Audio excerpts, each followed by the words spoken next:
Boa noite a todos. Eu queria agradecer a Modo pelo convite para participar nessa live.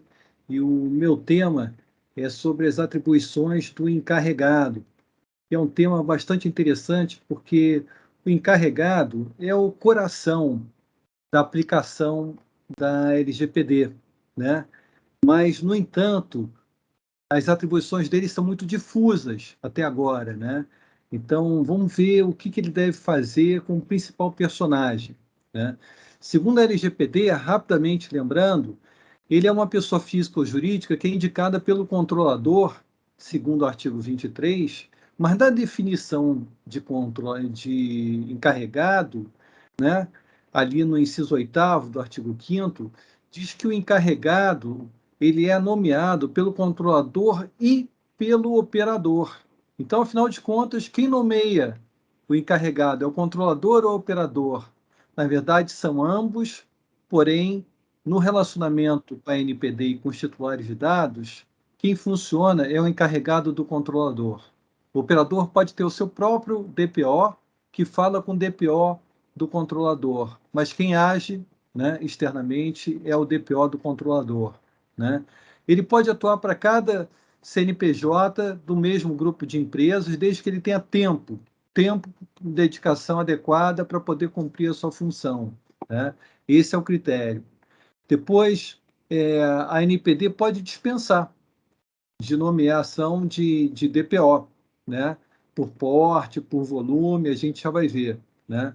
O DPO não é igual ao DPO do GDPR, não existe assim uma analogia perfeita, e ele também não é um Chief Privacy Officer, ele não é um CPO como existe em alguns países, né?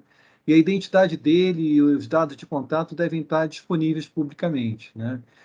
Então, atribuições. O que a LGPD diz sobre quais são as atribuições do DPO? Ela diz o seguinte, que ele aceita, com relação a titulares de dados, ele aceita reclamações e ele se comunica para prestar esclarecimentos e adotar providências. Com relação à NPD, ele recebe comunicações e adota providências.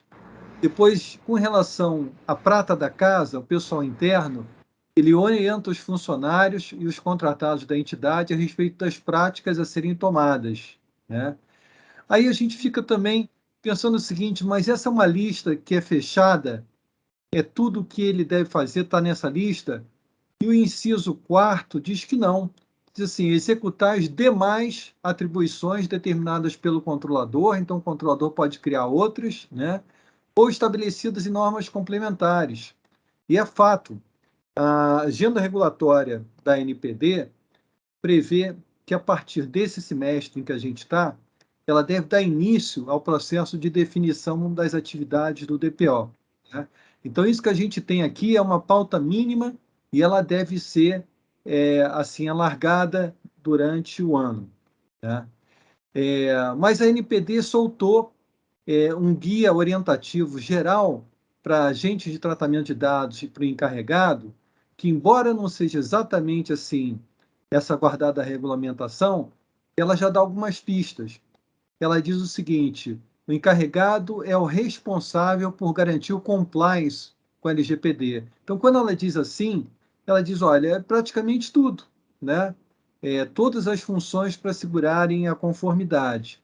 Também, super interessante, a NPD diz, olha, recomenda-se, e esse é um item que ela não está interpretando, ela está recomendando, que é mais forte, recomenda-se que o encarregado seja indicado por um ato formal, um contrato ou um ato administrativo. Então, ela está reconhecendo que o controlador pode definir outras funções, etc. E tudo isso deve estar num contrato, deve estar muito claro, né? Depois, não precisa informar a NPD quem é o DPO, né? Existe uma consulta pública, uma proposta de regulamentação, né, que é válida para agentes de pequeno porte. E ali diz, nessa minuta, no artigo 13, que os agentes de pequeno porte não são obrigados a indicar DPO, né? Basta que eles disponibilizem um canal de comunicação com o titular de dados. Então, essa seria uma tendência, porém com tempero. Esse tempero é o artigo 3º, que diz que não se aplica essa regra de que pequeno porte não precisa indicar DPO quando o controlador, o agente, ele tiver atividade de alto risco ou em larga escala. Vamos pegar, por exemplo, uma empresa de TI, que ela processa dados, ela seja assim uma empresa de armazenamento na nuvem ou um data center. Esse é um exemplo, né? Ela provavelmente não vai se encaixar na dispensa de ter um DPO, porque ela tem bastante dados ou dados que têm bastante risco, né? E quando essa consulta pública faz referência a esse tempero, ela está se inspirando no GDPR, porque o GDPR ele diz assim, olha, quem deve ser o DPO? DPO ele deve ser nomeado quando houver um órgão público, ou então quando houver escala ou quando houver risco, né? Então, nesses casos, sempre se deve nomear o DPO, né? Ele pode atuar para um grupo de empresas, pode atuar também representando, atuando associações, né? Ele deve ter skill, habilidades de domínio do direito e de práticas de proteção de dados, então ele deve ter pelo menos noções básicas, né, da LGPD, e ele deve colaborar com a autoridade nacional. E o GDPR também fala de atribuições. Ele diz que ele informa, o DPO informa e aconselha, ele controla o compliance, ele participa inclusive de campanhas de sensibilização e formação do pessoal, ele coopera com a autoridade, né, e ele é um ponto de contato, né? E ali ele tem que lidar sempre com a natureza, os riscos e finalidade do tratamento. Então, o GDPR ele tem um gancho com aquilo que o Alberto vai falar em seguida sobre gestão de risco, né? E sobre o que a Carol vai falar de gestão automatizada e o Fernando vai falar sobre ferramenta. Então, eles estão falando em cima exatamente dessa inspiração do GDPR aqui para a LGPD e para a regulamentação. Bom, já que tudo está difuso e por ser construído via regulamentação ou contrato, eu achei interessante figurar aqui uma situação simulada, dando um exemplo de um DPO, e na verdade de uma DPO. O Fernando Neri estava me observando muito bem que um grande número, se não a maioria de DPOs são de mulheres, né? E a gente sabe que as mulheres são sempre muito cuidadosas e responsáveis. Então, eu criei aqui um personagem chamado Isabel, para a gente não estar citando alguém específico, né? E no dia 1, a Isabel é acordada de madrugada e alguém da TI dizendo que o gateway com os servidores dos clientes foi hackeado e congelado, e perguntando o que faz. Então, isso é um típico exemplo, né, de situações que podem acontecer e que representam funções, atribuições do TPO.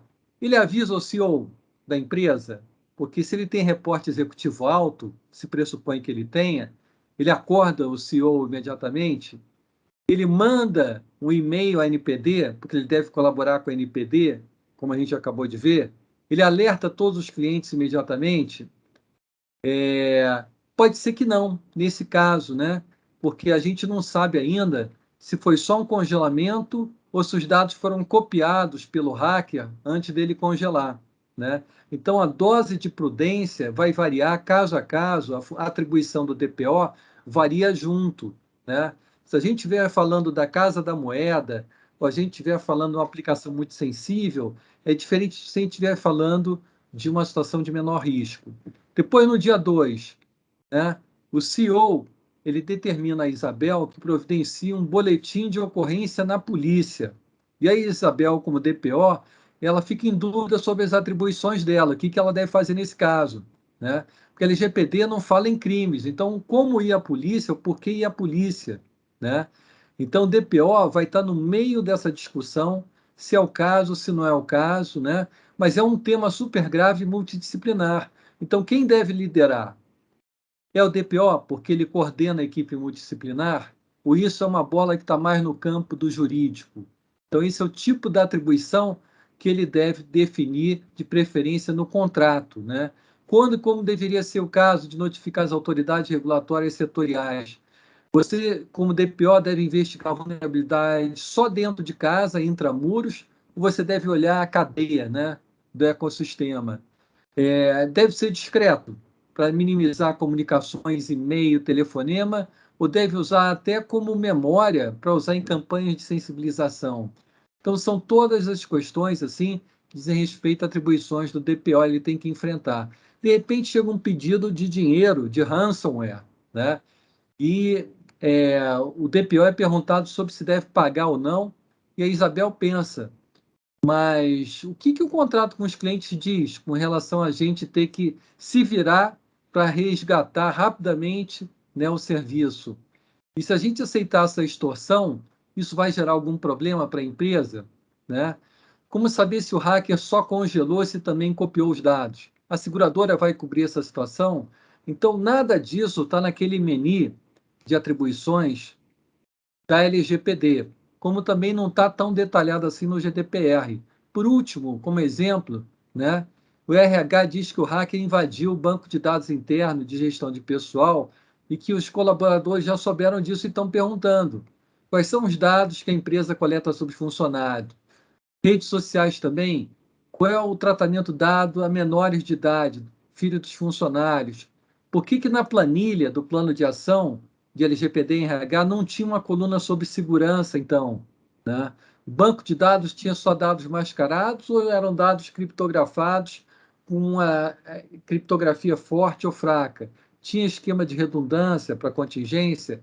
Então, a gente vê que é um sem número, né, muito grande de questões que, embora não estejam reguladas na regulamentação que há de vir, né, desde o ano passado, a NPD já está dizendo, ó, faça um contrato com o DPO, né, faça um ato formal, né.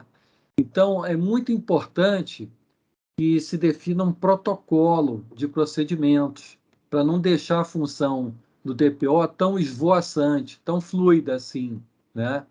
Então, protocolo de gestão de crise, protocolo de resposta a titulares, né, para guiar a atuação do DPO. Atenção a regulamentações futuras, né, mas já cuidar desse contrato. O escritório tem ajudado alguns clientes em elaborar protocolos e elaborar contratos com DPOs. Eu acho que é o que a gente pode fazer nesse momento, né, em termos de pauta, né, e para instruir sistemas, automatização, né, que Alberto, Carol e Fernando vão falar em seguida. E o DPO precisa, evidentemente, de apoio e assessoria constante, porque a LGPD veio para ficar e está sempre renovando situações. Então, isso que eu tinha preparado para falar, destacando que existe hoje um vácuo, né, com relação à atribuição de funções que deve ser suprido pela própria empresa. Obrigado, então.